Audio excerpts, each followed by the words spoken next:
Ray's backyard disaster. Last summer, my Uncle Ray decided he wanted to upgrade his outdoor experience and built a simple backyard pool. You know, just something to cool off in, nothing fancy, his words, not mine. The first mildly intriguing sign of trouble was when he started digging, and the neighbors began asking if he was prepping for a competitive potato farming league. Ray, undeterred, insisted he could dig the whole thing himself with just a shovel and a can-do attitude.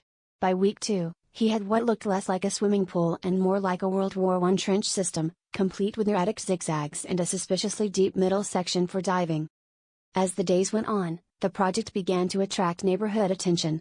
Children gathered to watch as Ray, shirtless and covered in mud, muttered about proper drainage and optimal splash radius. At one point, he borrowed my cousin's water gun to test for leaks. I still don't know what that was supposed to accomplish, but it resulted in a mud geyser that nearly took out Mrs. Henderson's begonias.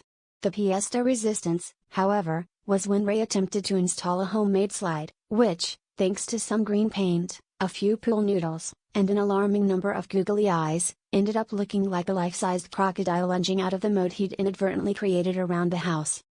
Things escalated quickly. The local HOA called an emergency meeting after spotting what appeared to be a reptilian beast lurking in Ray's yard. Neighborhood kids began daring each other to survive the crocodile slide, and one particularly brave, or foolish, teenager tried to feed it a hot dog. The mailman started delivering packages with a 7-foot pole, and my aunt began referring to our backyard as Shrek's wetland adventure. By the end of the month, there was an official petition circulating to remove Swamp Thing and restore suburban peace. In the end, after much debate and a strongly worded letter from Animal Control, Uncle Ray agreed to remove the crocodile slide, on the condition he could keep the moat. His argument? It's just my way of making a splash in the neighborhood.